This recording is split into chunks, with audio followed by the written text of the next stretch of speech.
E aí, pessoal, bem-vindos ao nosso 7º episódio do Ciência para a Saúde podcast. E hoje, de novo com a gente, Otávio Franco,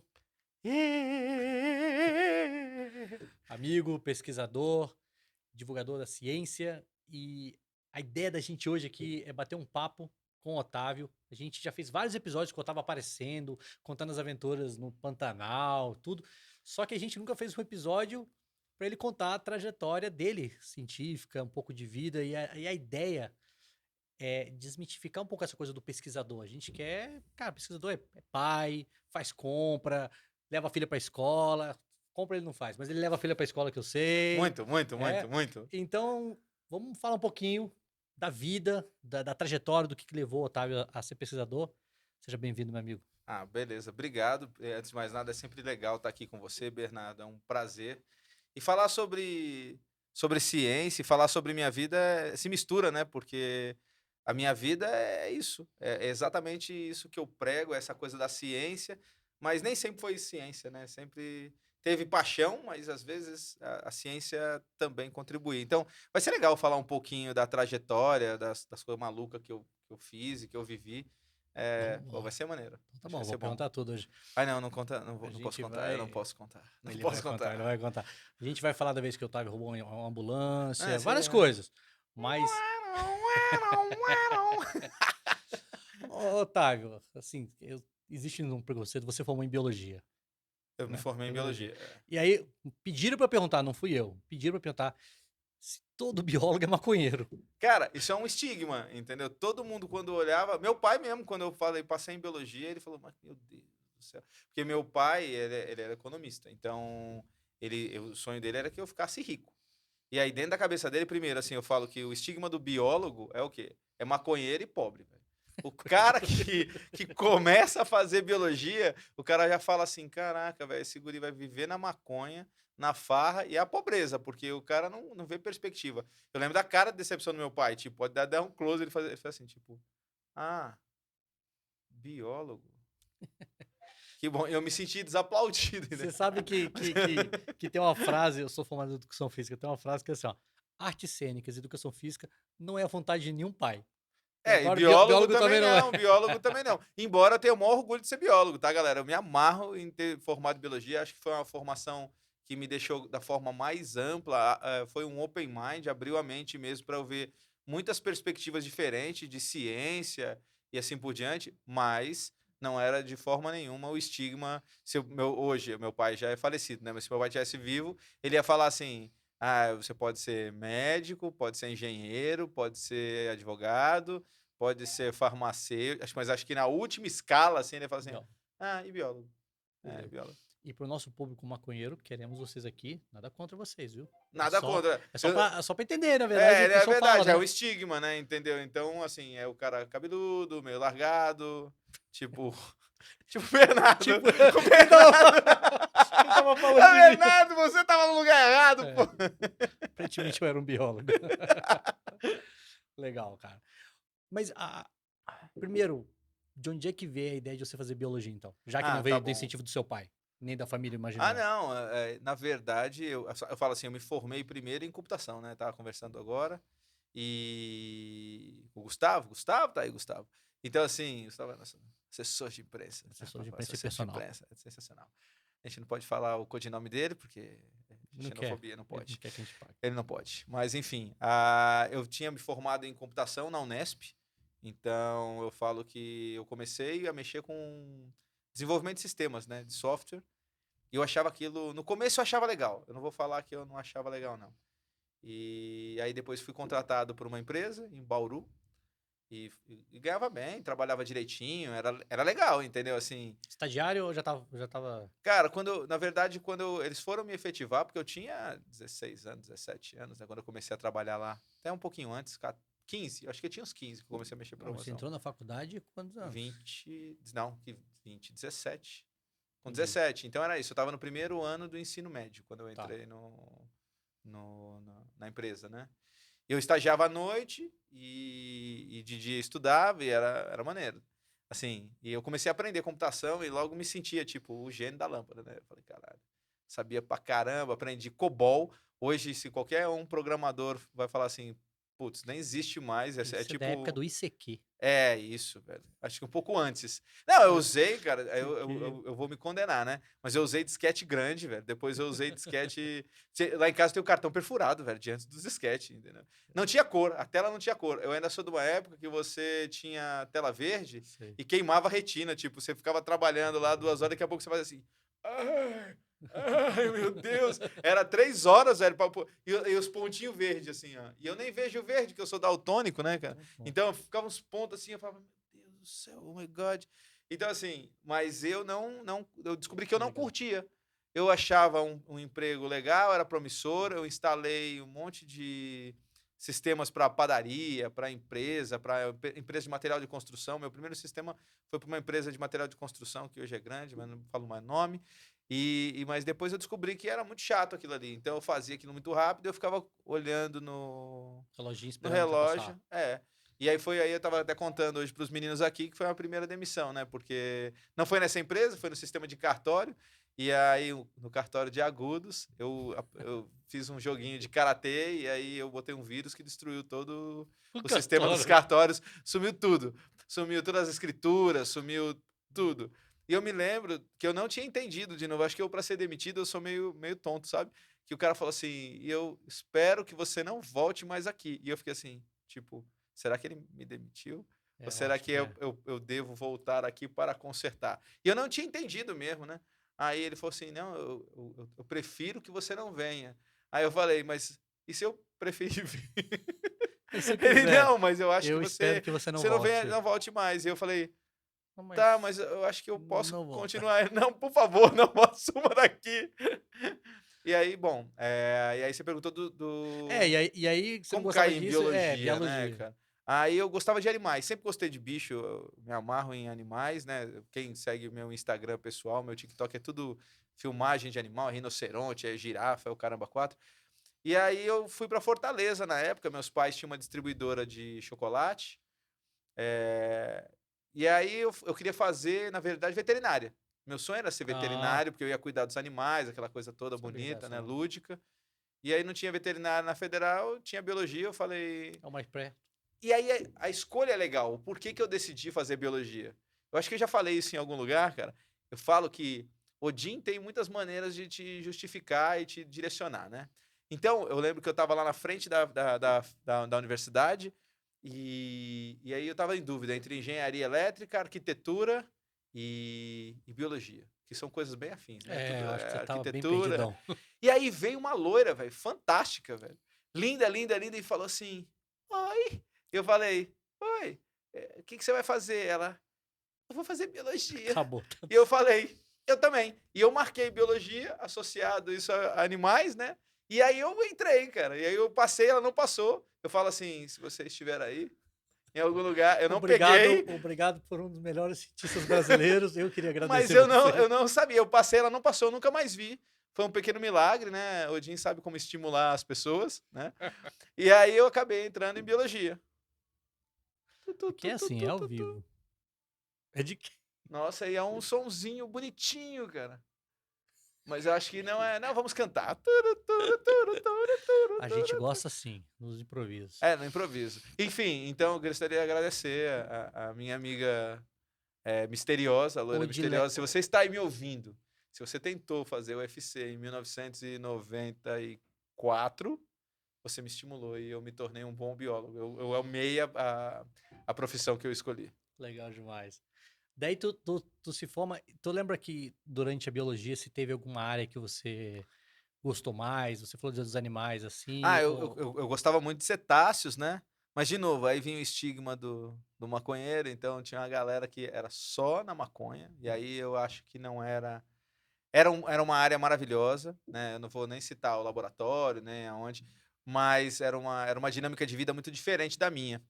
E aí depois eu fui para um laboratório de bioquímica, eu queria uma bolsa, né? Eu me lembro também, eu sempre conto para os meus alunos que meu primeiro estímulo foi na biologia, de como eu deveria ser. A professora chegou de biologia celular e falou assim: Meu filho, você é muito burro para ser biólogo. E eu falei: Caraca, velho. como assim? Ela falou, não, meu filho, você é muito burro mesmo. Eu fui fazer uma apresentação de uma aula e ela olhou, acho que ela não gostou, né? Eu acho. E Desenhando. aí ela falou, você é muito burro. Tanto que quando eu fui me formar, eu falei, aí, ó, fulana de tal, eu vou me formar. Ela falou, não é que o burrico vai se formar mesmo, ainda Olha só. referendou a burrada, né? Mas tá bom, eu não era tão burro assim. Aí eu tentei entrar para um laboratório de bioquímica, né? E eu fui rejeitado muitas vezes. Meu primeiro trabalho foi com um professor que eu agradeço hoje, mas ele me negou muitas vezes, chamado Enéas Gomes Filho. Ele foi meu primeiro orientador de iniciação científica. E eu implorava para ele para entrar no laboratório e ele não deixava. Ele falava assim, não. E aí escolhi outra pessoa. Não, escolhi outra pessoa. Na terceira vez, ele me colocou como meio, tipo, É, servente. Então eu limpava as bancadas, eu lavava as vidrarias, olha aí. eu arrumava a centrífuga e coisa e tal. Mas ao mesmo tempo ele me deu uma oportunidade e abriu uma porta. Ele acreditou no meu pseudo potencial, né? Mas ele me rejeitou muitas vezes, mas depois ele me ensinou muitas coisas sobre ciência, né? Então hoje eu sou muito grato a esse professor. Mas você sabe que essa coisa de às vezes você rejeitar um aluno, isso também, isso mostra um pouquinho se ele tem uma capacidade de insistir naquilo que ele quer, né? Porque acho que a maioria vai falar assim, tá bom, vai aceitar o não e falar, poxa, a vida me fechou uma porta, mas você não. E aí, você foi o chato. Fui Você foi chato pra chato, você caramba. queria aquilo ali. Então, Né? Tanto que chato. eu tenho na minha carreira uma única disciplina trancada, que é biofísica, com o Tadeu, que é meu parceiro hoje do INCT. Ele era meu professor e depois virou parceiro, né? E eu tranquei para poder pegar o estágio no laboratório, né? Eu cheguei para ele e falei, cara, eu não vou conseguir dar conta de fazer tudo na época. Eu queria muito trabalhar no laboratório, ter a experiência do laboratório. E aí eu tranquei, né? E eu falo que eu descobri a ciência e a minha paixão maluca pela ciência nesse laboratório. Eu agradeço muito o pessoal da Federal do Ceará, porque foi lá que eu descobri o embrião científico para mim, né? Foi ali que eu tive o chamado. Ali que Eu você. falo que é ali que, tipo, Quero fazer isso na minha vida. foi. Eu lembro até do dia, eu me sinto compelido a falar assim, né? Eu me lembro que eu tinha uma tarefa, era um trabalho horrível, eu tinha que cortar 1 milímetro de cada ponta de raiz. Então, o professor Enéas me deixou lá para eu cortar, tipo, eram milhões de raízes, tá? Era um trabalho de cor horrível, cara. E aí eu fui cortando, cortando, cortando, cortando, e eu levei, tipo, 16 horas, 17 horas cortando. Mas era um trabalho para ser feito em 2 semanas, né? Mas eu senti que eu queria ajudar as pessoas. Então eu falo que teve um dia que isso era para entender como que é o feijão de corda resistir à salinidade e à seca. E aí eu pensava, se eu entendesse isso, eu vou ajudar as pessoas e as pessoas vão conseguir comer melhor no interior do Ceará. Sim. Então isso um dia eu entendi que era isso, a curiosidade de saber o que estava acontecendo e a necessidade de ajudar as pessoas. Eu falo que, de novo, eu senti uma luz, entendeu? Se Moisés um dia estava lá no Monte Sinai, né? Não sei se eu estou errado, mas acho que é num desses, acho que é o Monte Sinai. E aí recebeu um chamado e ganhou os 10 mandamentos. Eu ganhei os mandamentos da ciência. Então eu entendi que era isso que eu ia fazer para o resto da minha vida. Isso foi no terceiro semestre da faculdade. Mas isso me tocou de tal maneira que agora eu não consigo mais parar de fazer. Às vezes até fico bravo com a ciência, né? Mas Sabe aquela sensação assim, eu só sei fazer isso na minha vida? eu tenho Eu essa. sei que não é só limitado a isso, mas Aham. sabe que é uma sensação, né? Putz, eu sei fazer isso muito Acho que bem. a minha maior sensação é a sensação, tipo, eu estou fazendo a coisa certa que eu nasci para fazer. Ah, isso é Essa fantástico. é a minha maior felicidade, eu acho. Eu vejo muitas pessoas, às vezes, que estão assistindo a gente e não sabem direito o que fazer. E deve ser muito difícil e muito triste. Porque se você não sabe o que você está fazendo, você fica meio perdido no mundo, né? Eu não, eu desde o terceiro semestre de biologia, eu entendi qual era o meu papel neste mundo. Se eu recebi uma dádiva, foi isso, entendimento. Eu entendi que eu ia morrer com isso, e foi, pronto, tá bom. E eu tô feliz, eu agradeço muito. Cara, isso que você falou é uma coisa tão, tão forte, porque assim, eu não sei se a minha amostra de observação ela é limitada, então pode ser que eu seja completamente errado.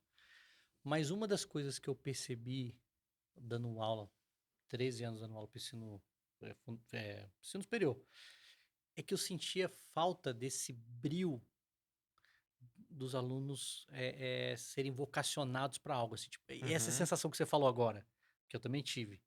Caraca, eu nasci para fazer isso, eu gosto disso, eu vou trilhar o que eu puder no meu caminho científico para fazer isso. E se eu puder ganhar dinheiro com isso, Bom, nossa, é o sonho de vida. Eu consegui ganhar dinheiro com isso. Por isso que às vezes eu converso com algumas pessoas assim que escolheram o caminho do concurso público. E para mim sempre foi, e eu venho de família, tipo, que meu pai com concursado, minha mãe também, mas eu venho assim, eu sempre pensei assim, o quão triste deve ser a vida de uma pessoa que escolheu uma profissão só pensando em estabilidade financeira. Ah, Você entende? Assim, só eu isso. entendo Esse é o isso. motivo. Às vezes eu vejo as pessoas aqui em Brasília muito, né? Então fala assim: "Ah, eu vou fazer concurso pro TCU, concurso para o Banco do Brasil, concurso para Caixa Econômica". E aí eu pergunto assim: "E você vai fazer o que lá?". "Não sei". É, Mas o salário é bom. Eu falo: isso me "Eu mata. entendo, mas é uma loucura, porque assim, eu sempre pensei que a gente devia ser feliz a maior parte do tempo. Isso é uma coisa que eu agradeço muito minha mãe, sabe? Minha mãe sempre nunca intrometeu na minha carreira.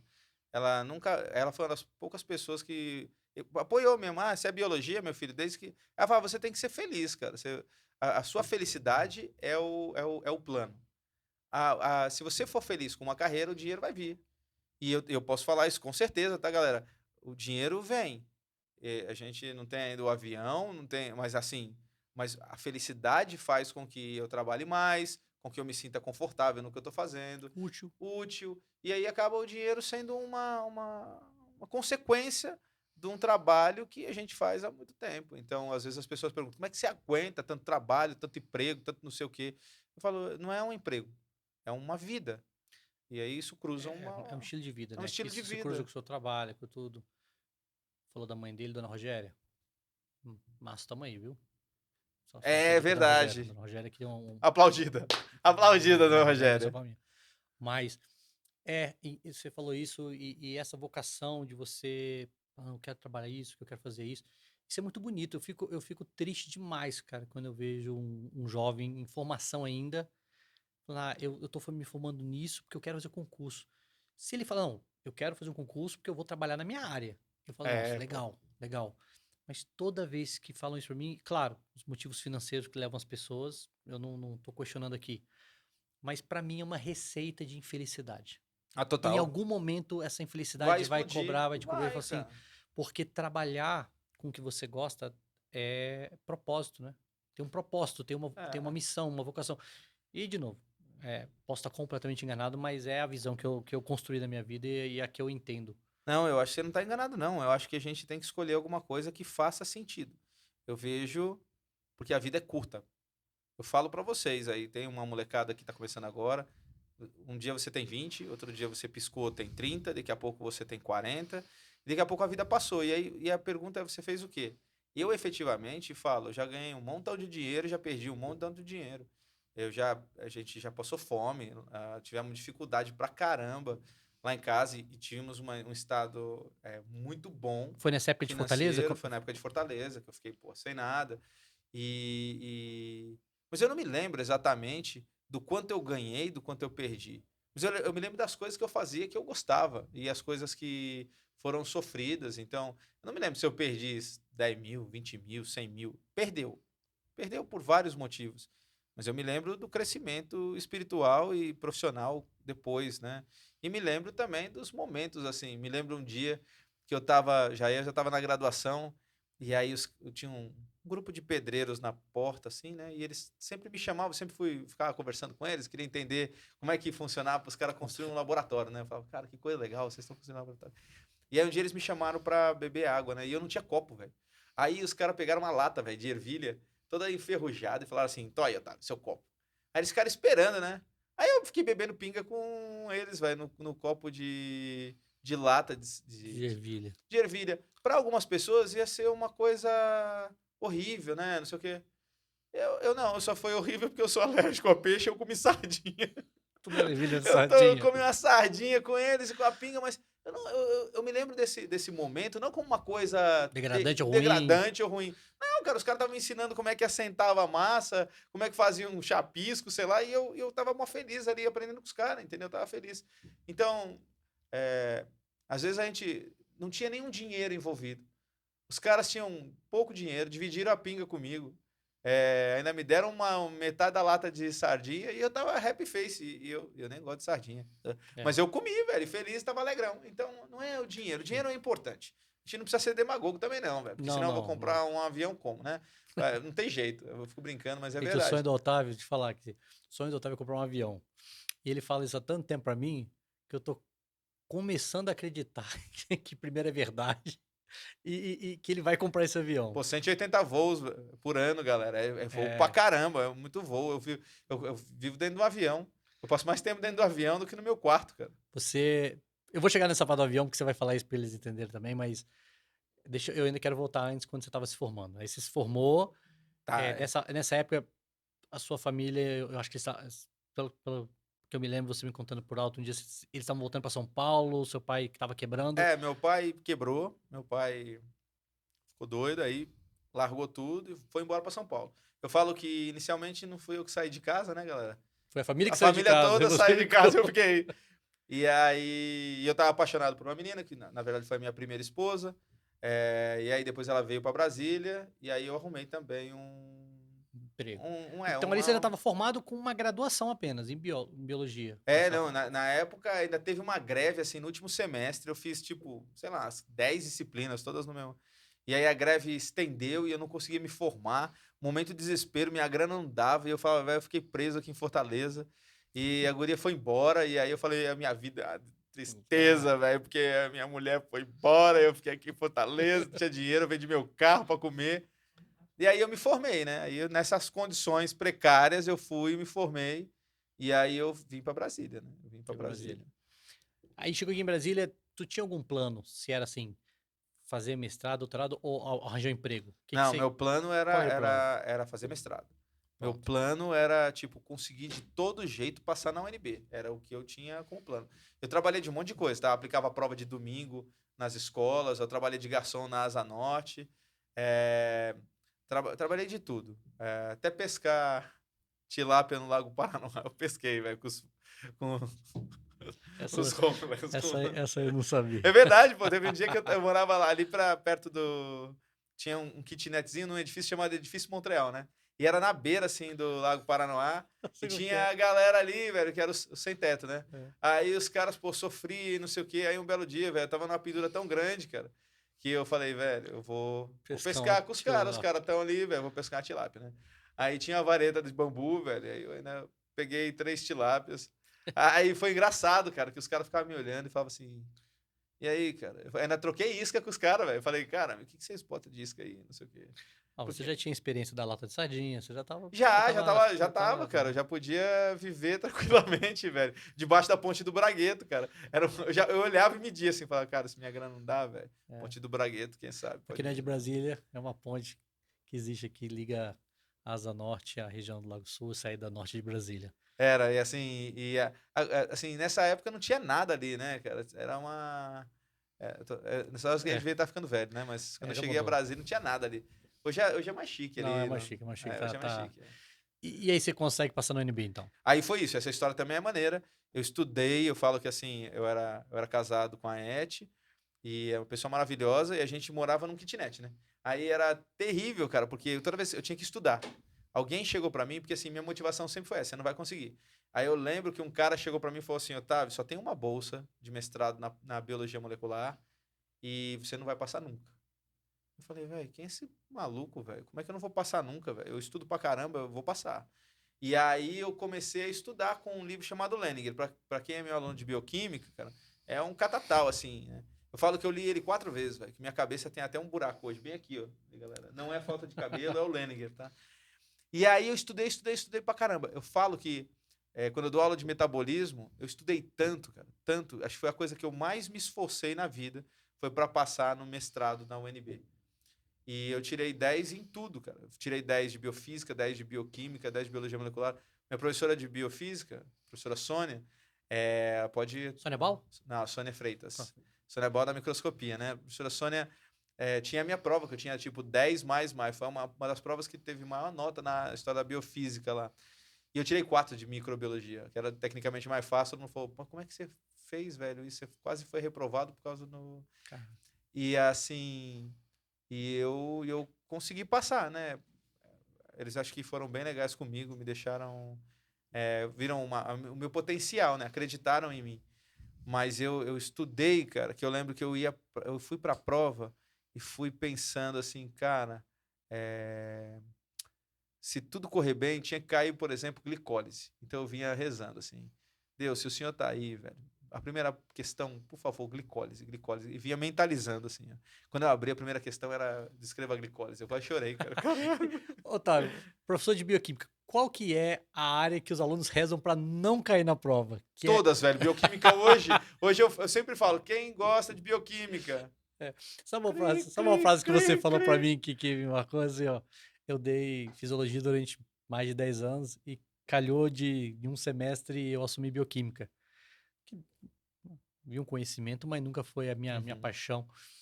E aí você falou assim para mim: prepare-se para não ser mais o professor querido. É automático, E cara. foi, e foi dito e feito. Eu entendi. Eu falei, cara, na fisiologia os meninos gostam de mim, tem toda uma relação. A bioquímica não rolou Não, isso, não. hoje o aluno chegou pra mim, velho, e falou assim, professor, vai ter algum momento que vai ficar legal? Falei, caraca, mano, eu tô achando super legal. Ele falou, sério, isso é o legal, professor? Falei, é o que tem pra hoje, É o meu que tem filho, pra hoje. bioquímica. Eu nunca mais ganhei prêmio nenhum, né? Antes eu era patrono da Acabou a turma, bioquímica. amigo da turma, era chamado pra... Hoje até que a turma de medicina me chama pra cerveja de vez em quando, mas fora isso, cara, tristeza. Imagina na educação física que tem aula de dança, recreação, aí tem bioquímica. O cara da É, o cara olha bioquímica e fala, é "Ah, o que mais coisa. odiado. Velho." É um ódio no coração deles, cara. É Eu mesmo. tento ser um cara legal, galera. Eu tento muito, velho. Mas às vezes não dá. Aí você entra no mestrado. Até então, bom, peptídeo nem tava no radar. Não, Né? não, não, não. Beleza, Era planta você. transgênica de feijão ainda. Eu ainda Feijão. conseguia na mesma coisa. Eu tinha entrado para ser orientado pela Fátima, Maria Fátima Grosso de Sá, que hoje é minha colega, minha mentora também. Então foi ela que E te orientou. Porque você entrou pro mestrado, mas você foi direto pro doutorado. fui. É porque o que aconteceu? Quando eu entrei no mestrado, me falaram que eu podia passar pro doutorado. Aí eu falei, mas o que que eu ganho com isso, né? Tá, a pobreza, velho. Eu só andava com uma camiseta da maionese Hellmann's, velho. Eu Aumenta a só bolsa. tinha, aí aumentava a bolsa. Aí eu falei, quanto? Era tipo R$ 200. Mas R$ 200 era uma. Como é que se fala?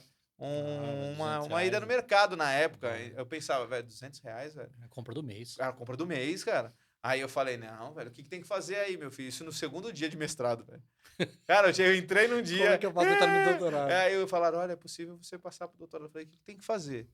Aí eles falaram, você tem que publicar um artigo científico em inglês. Eu falei, tá.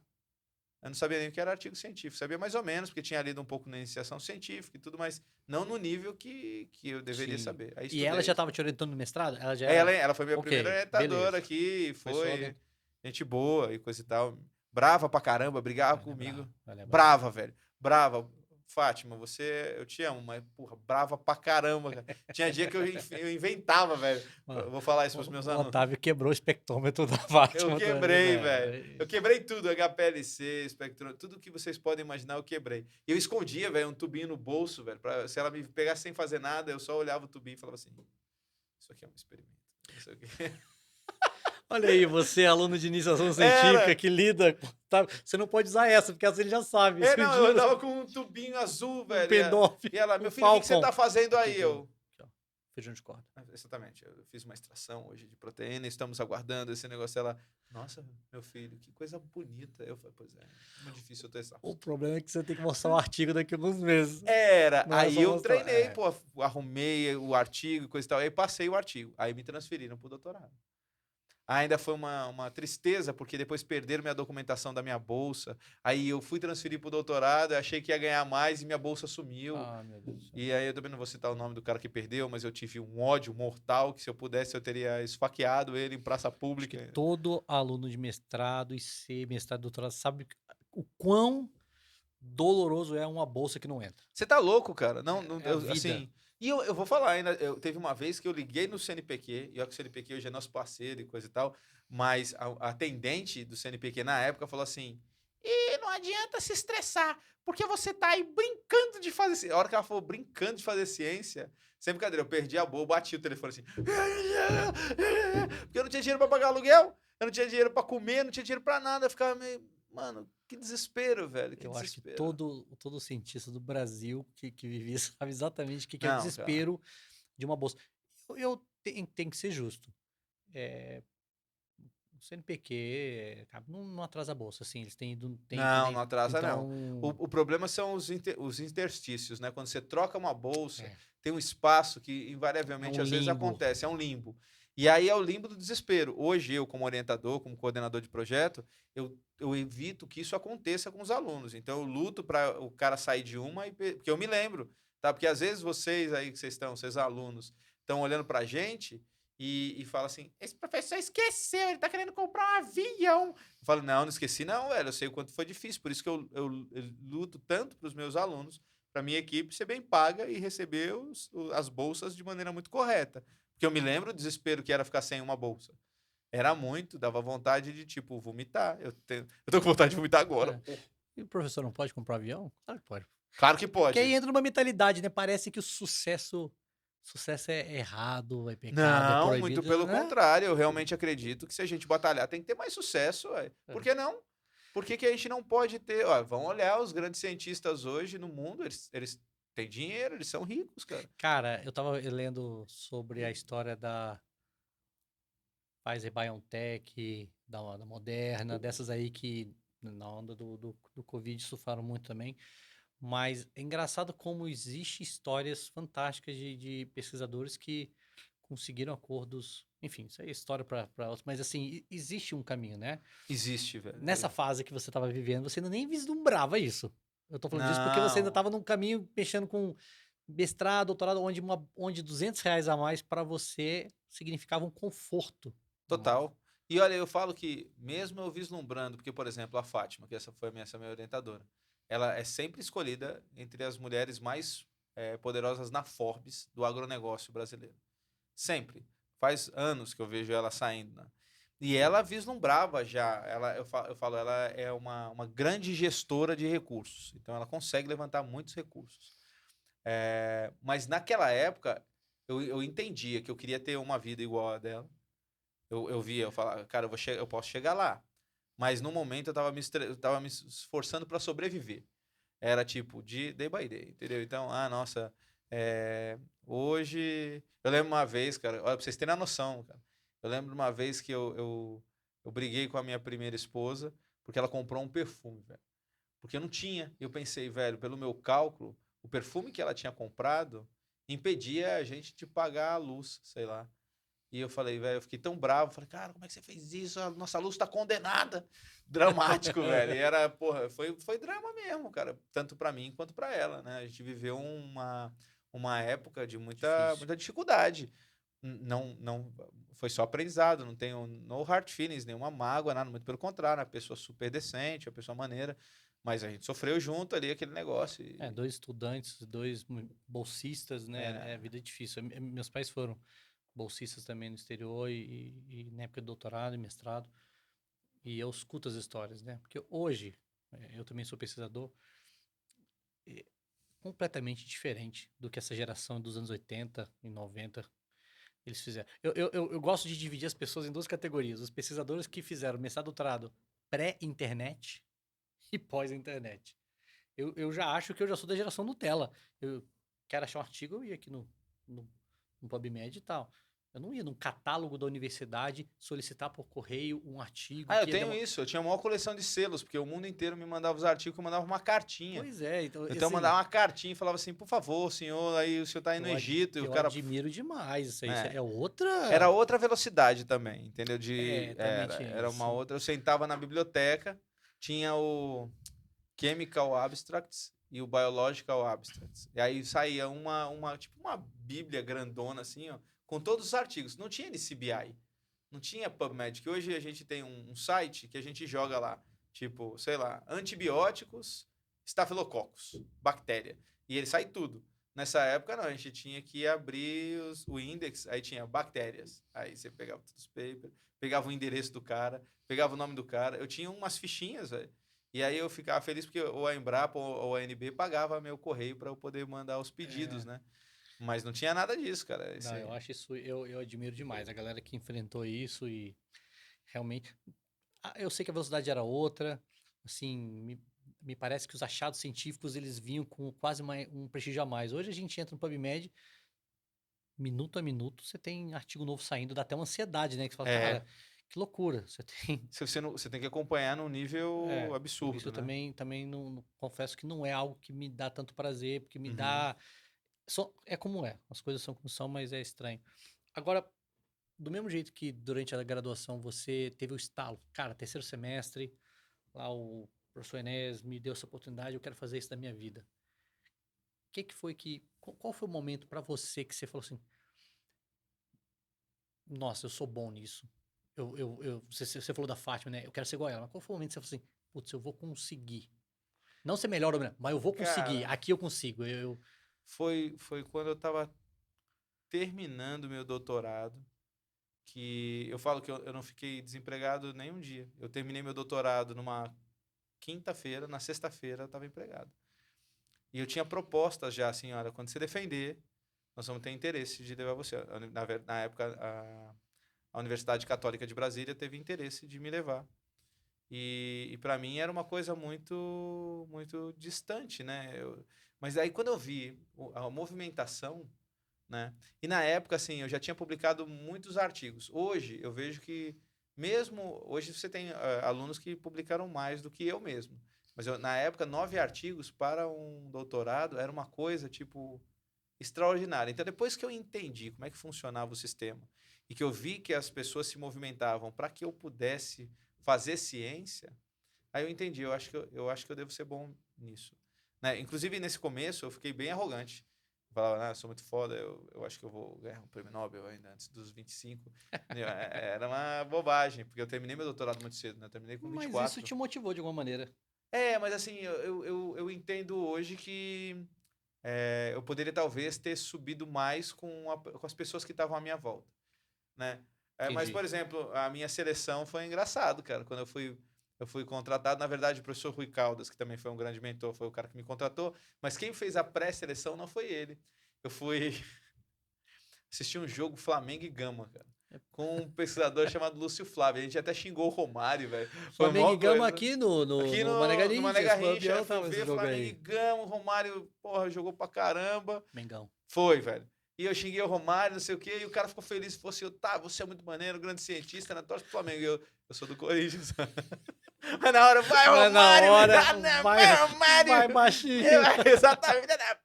Então, assim, aí eu acabei sendo contratado dentro de um network, o nome que é até professor da UNB, Lúcio Flávio, cara, meu amigo e coisa e tal, né? Foi um cara Excelente. que me apresentou para as pessoas, me criou um network. Mas nessa hora eu descobri que eu acho que eu entendi que eu podia ser bom nisso. Na época eu achava que era bom, hoje eu vejo que eu era muito ruim. Eu era um cara muito ruim, cara. Imagina, o Entendi. cara começando a vida acadêmica, eu tinha caras do meu lado muito, muito fortes, tipo o Dário. Ah, Dário sim. Grattapalha hoje é um dos grandes geneticistas do Brasil. Acho que ele devia olhar e falar assim. Hoje ele fala, você que é muito foda, mano. Eu falo, não, mano, você, tipo, pra mim, ele é uma Entendi. Um sumidade. ícone. Aí eu tinha a Sueli, professora Sueli, tinha a própria Fátima, que eram já pesquisadores renomados. Eu era, tipo, o gurizinho que andava de bermuda, chinelo de dedo. Era tipo, eu sou muito foda. Vamos chamar a Sueli pra conversar com a gente? Vamos, velho. A Sueli é top, velho. Sueli, Ela vai brigar com a a gente gente. quer você aqui. A gente Fica vai segurar quieta, as piadas, mas você tem muito o que falar. tem, tá louco. Ela foi Sueli. uma das pessoas que mudou a biotecnologia no país, né? Eu acho que ela é uma pessoa legal. Fátima também, cara. O Sim. Rui, tem uns caras assim A gente muito vai. bons que viveram a biotecnologia, né? Isso Márcio tem uma agenda legal aqui pra gente. certeza, velho. Então, E assim, mas eu entendi entendi. Foi que quando você começou a receber esses convites que você falou, cara, eu acho que eu tenho um diferencial aqui que eu. foi.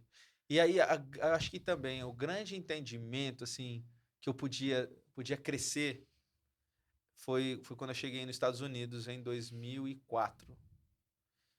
Eu fui trabalhar com um pesquisador chamado Richard Burgess, tinha sido indicado para o Nobel Ah, 2 vezes, qual que né? foi a universidade?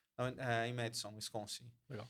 E aí ele tinha descoberto a RNA polimerase. Eu sei que é um termo Uau. técnico, mas e ele tinha sido orientado pelo Watson, que descobriu a estrutura do PCR, DNA. tudo. Tanto que no meu primeiro pós-doc eu tenho lá assinado pelo Watson, né? É mesmo? É. E aí, cara, o cara, ele era muito bom, né? Assim, era um senhor já, ele tá vivo até hoje. Quase 20 anos depois, ele ainda me manda fotos de Natal, né? Que legal. E eu acho isso muito fantástico, né? Mas eu me lembro que ele tinha uma coisa que ele perdia o tempo dele para me ensinar as coisas. E eu falei, mas por que que você me aceitou no laboratório? Porque eu fui um dos últimos pós-docs da carreira dele, né? Isso há 20 anos atrás. Ele falou, Otávio, não quero mais orientar. Já Tinha fiz uma minha guria chamada contribuição Amanda. social. Ele falou, já fiz. Aí ele falou assim, Otávio, você me ganhou no dia da entrevista que você falou, que eu perguntei para você, por que que você quer vir trabalhar comigo? E você falou assim, porque eu amo as proteínas, eu amo os peptídeos. E ele falou assim, eu não posso deixar de orientar um cara, velho, que ama aquilo que faz. Então, quando você falou, porque ele falou assim, porque eu também amo as proteínas. E aí ele me aceitou no laboratório, né? E aí ele ia me contando as coisas e tudo que ele falava era exatamente o que eu acreditava. Então eu falei, cara, eu tenho uma linha de raciocínio muito parecida com esse cara. E o cara foi indicado para o Prêmio Nobel 2 vezes, cara. E aí, pô, tinha construído um departamento de biotecnologia, tinha feito coisas grandiosas, né? Aí eu falei, cara, eu acho que eu posso chegar perto desse cara com o tempo. Hoje eu não tô perto dele Sim. por experiência e nada, mas e ele me mostrou que era possível, né? Mas aí você falou de peptídeo, né? Então, assim, qual, qual foi o momento que entrou pela primeira vez a ideia de peptídeo que você falou, cara, aqui tem uma área que eu é nessa. Que Ah, já tem mais foi de 20 anos que você tá mexendo com isso, faz desde mais 2000 e no meu doutorado mesmo, né? bem mais de 20 anos, 2001. 20 anos tem. Não me entrega, porra, Não, a não gente é. descobriu. Não, Mas faz 2 anos que eu terminei meu começou doutorado, agora. é 2 décadas. Ele é um jubileu dos peptídeos. Caraca, eu Então, vou fazer 25 anos de doutorado já, cara, quase. qual foi? Quando Cara, eu peptídeo? tinha um co-orientador chamado Carlos Bloch, que era um dos caras mais, e ainda é um dos caras muito bons na área de peptídeo. Espectrometria de Espectrometria massa, de ele começou a massa, essas coisas. E eu falei, cara, eu me apaixonei pelos peptídeos, porque ele falava aquilo com tanto entusiasmo, pontos de sulfeto, e aquilo fez todo um link para mim. Eu não consegui avançar muito bem em biologia molecular, todo mundo sabe que sou um biólogo. péssima mão de gelzinho. Nossa, meu irmão, para algumas coisas é horrorosa, cara. Não consegui avançar e eu descobri que eu fazia bem aquele negócio, que eu conseguia purificar bem, que eu conseguia entender bem os aminoácidos, e que eu gostava, eu tinha prazer da história do Lego, né? Então eu pensei, cara, que coisa bonita. Em algum dia eu entendi que era um Lego molecular, as pecinhas se encaixavam, e eu falei, cara, eu amo isso aqui, eu gosto desse brinquedo aqui. E até hoje eu sigo essa linha, né? Mas eu descobri que eu gostava muito. E aí, você acha que esse teu refinamento com peptídeos aconteceu lá em Wisconsin, então? Foi quando você teve essa interação com Cara, o foi nível... muito. Lá eu aprendi sobre como ser como pesquisador. Entendi. Lá foi um entendimento de. Porque assim, eu tinha saído do Brasil De postura. de postura. Entendi. Lá eu entendi. Eu falei, um cara super top como esse cara, tá me tratando super bem. O cara chegava com um sanduíche e falava assim: Otávio, vamos comer um sanduíche. O cara era indicado pro Nobel várias vezes. Velho. O cara tinha tempo para me ensinar coisas. E me Fantástico. tratava como uma pessoa normal. Então ele falava, Otávio, acho que você não devia fazer isso aqui. Eu entendi ali o quanto alguns pesquisadores brasileiros eram notoriamente ruins e achavam que eram muito bons. Eles vendiam aqui uma coisa de, nossa, eu sou muito fantástico, não sei o quê, mas eles não chegavam nem perto daquele cara.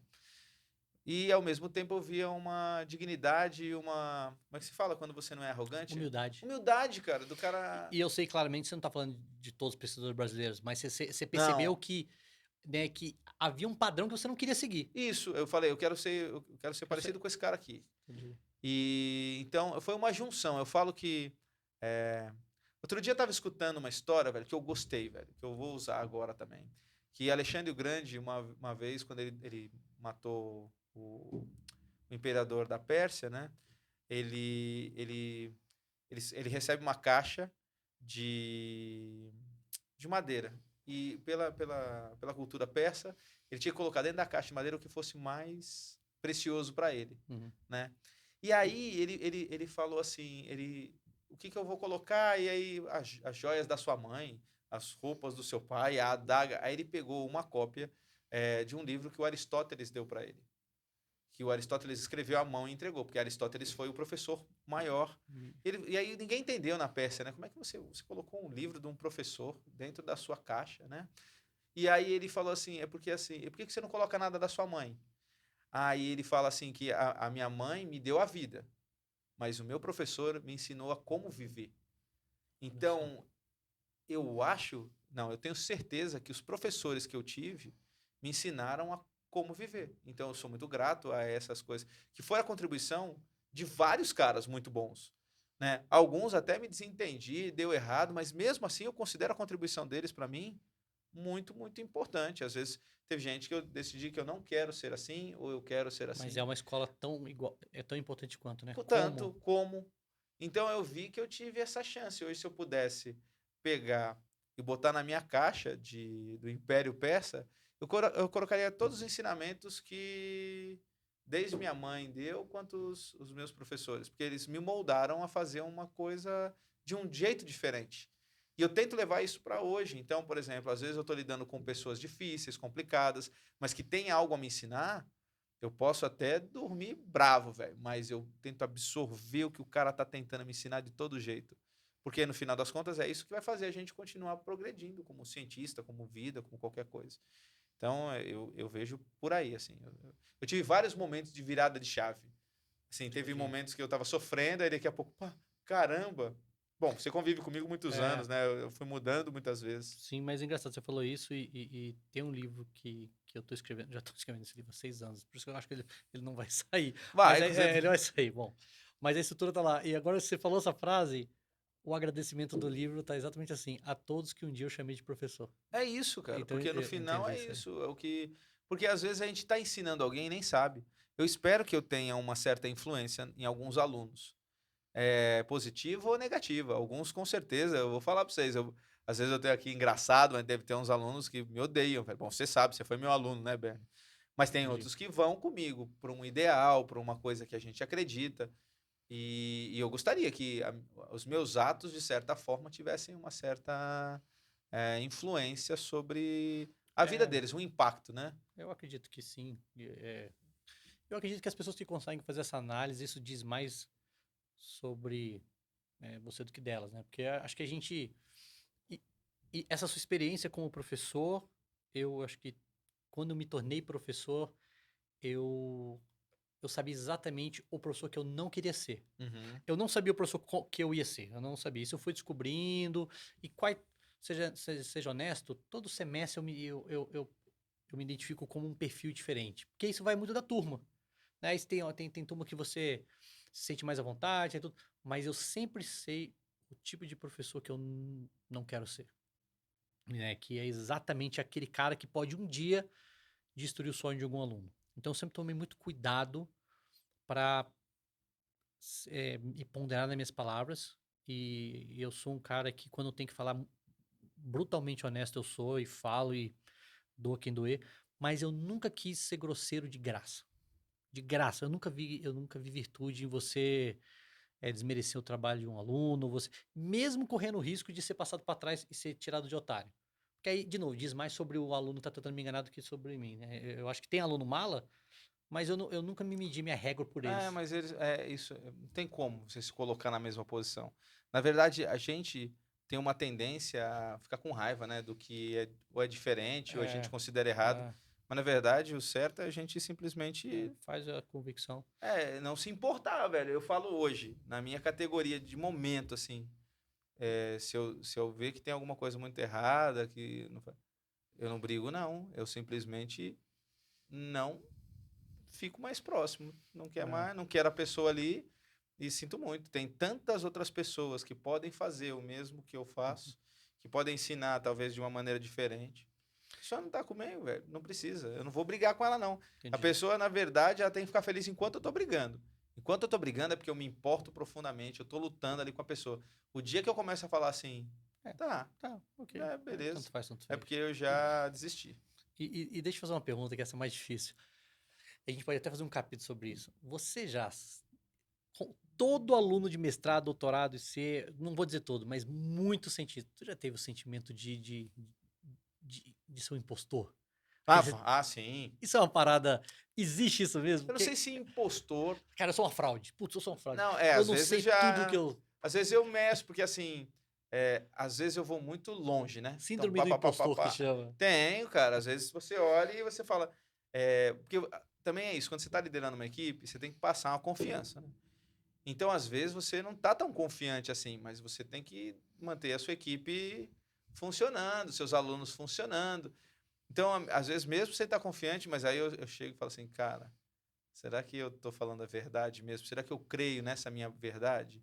Ou então, por exemplo, uma das coisas que tem que ser trabalhada é o ego do não sei, que o cientista tem que fazer o tempo inteiro. Então, às vezes, você recebe uma pergunta e você fala Não assim, sei. dá uma enrolada, velho. Ah, não, isso aqui, a Parece que luz falar não sei é é quase quase um. um Não. martírio. Só que não é verdade, velho. Porque, na verdade, a gente não sabe um montão de coisa. Então, às Verdade. vezes, quando me dá síndrome de impostura, se eu dou uma enrolada, aí depois chego e falo assim, cara, eu devia ter estudado isso aqui melhor. Que aula bosta. Que aula ruim.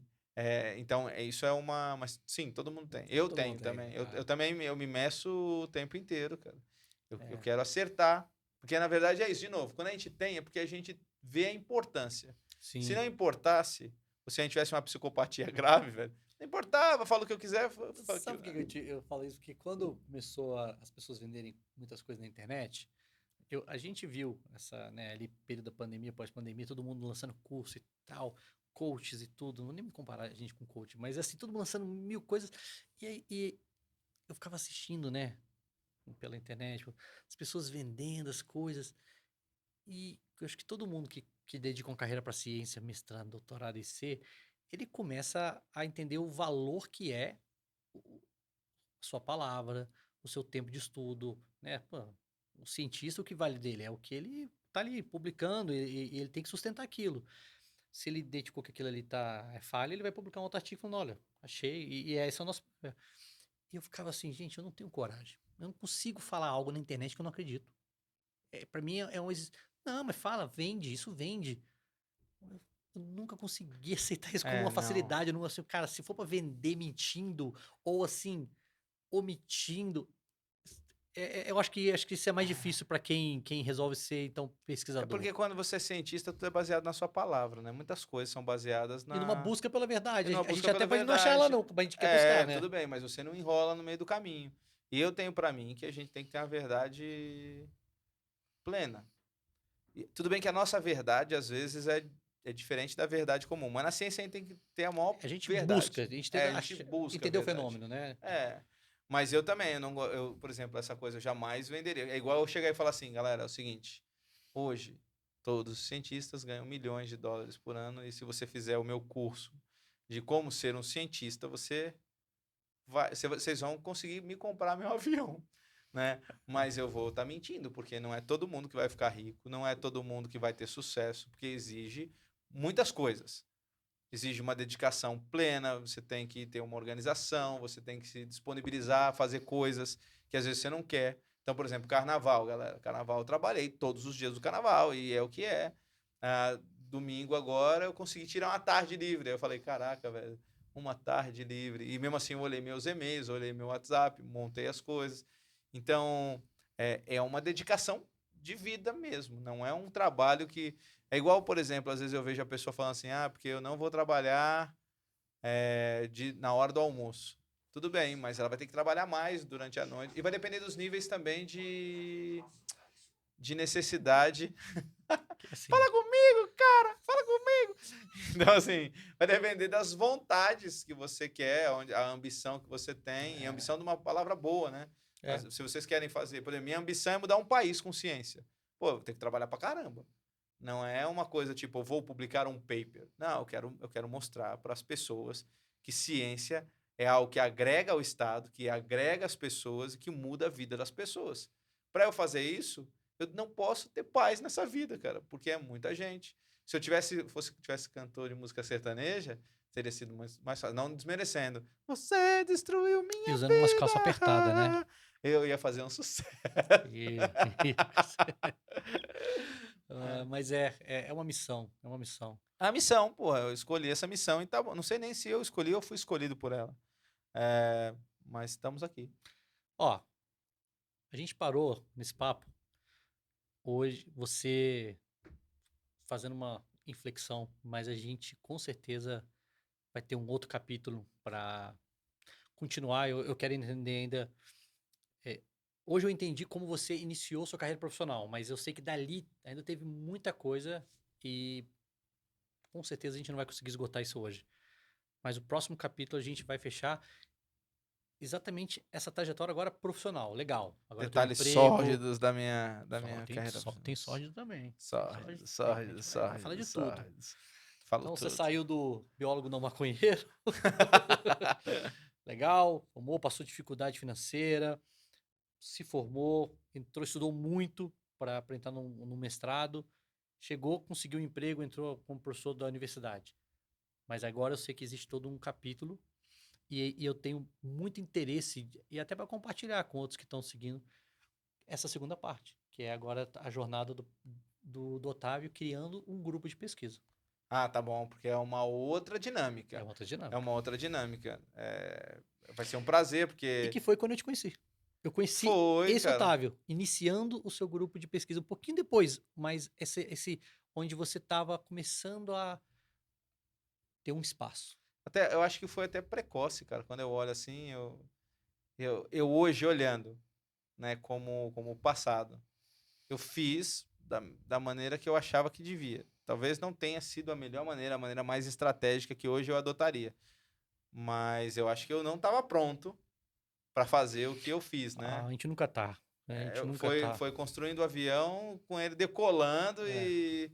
e vamos embora. A minha E reitora, a professora Beatriz, que ela falava isso assim, que o bom gestor é aquele que resolve os problemas mecânicos do avião enquanto ele está em voo. é Você isso. não tem, a gente não tem tempo para consertar, agora vamos. Não, a gente vai resolvendo durante o voo. E essa faz a diferença das pessoas que de fato se engajam. De novo, aí volta para a mesma coisa. Só consegue fazer isso quem tem propósito e tem paixão pela tua área. Você não faz isso se você está trabalhando só por dinheiro. Muda. Não tem isso, cara. Ué, eu tenho as histórias mais malucas, depois a gente pode conversar, mas, por exemplo, primeira festa que eu dei do laboratório, cara. Cara, eu morava na Octogonal, cara. E aí deu polícia, né? Porque era uma galera, cara. Tipo, daqui a pouco o negócio bombou, aí tinha a galera, desceu todo mundo, pô, tô reclamando, não sei o quê. E aí eu cheguei pro policial e falei assim: pode ficar tranquilo, cara. Eu sou orientador de todos eles. O cara deve ter falado: Foi o primeiro que, preso. velho? O que você tá falando? Porque dentro da minha cabeça não havia discernimento, entendeu? Tipo, o laboratório é a minha vida. Eu falei, cara, não toca a mão nos meus alunos, não, cara.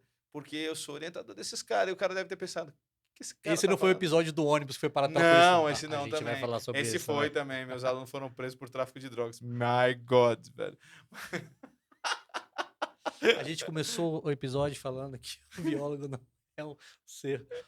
Calma, a gente vai explicar essa história direito. Tem nuances. Aparentemente o menino não tem nada a ver com Não, não isso. tinha nada a ver com isso, não. Fui ajudar os guri também, entendeu? Tipo, galera, eu sou antidrogas, entendeu? Cada um faz o que quer, eu só acho que não traz nenhum benefício real mesmo. Eu acho que a gente tem que estar com a cabeça lúcida.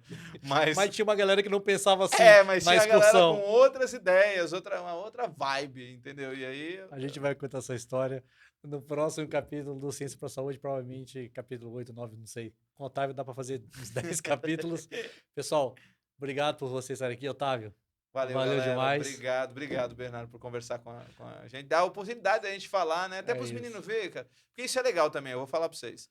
É legal ver que vocês não estão sozinhos. Você tá aí, às vezes está sofrendo, porque não sabe direito onde você está. Todos nós já, em algum momento, não sabíamos onde a gente estava direito, ia tateando. O plano não era esse. O plano era outra coisa, galera.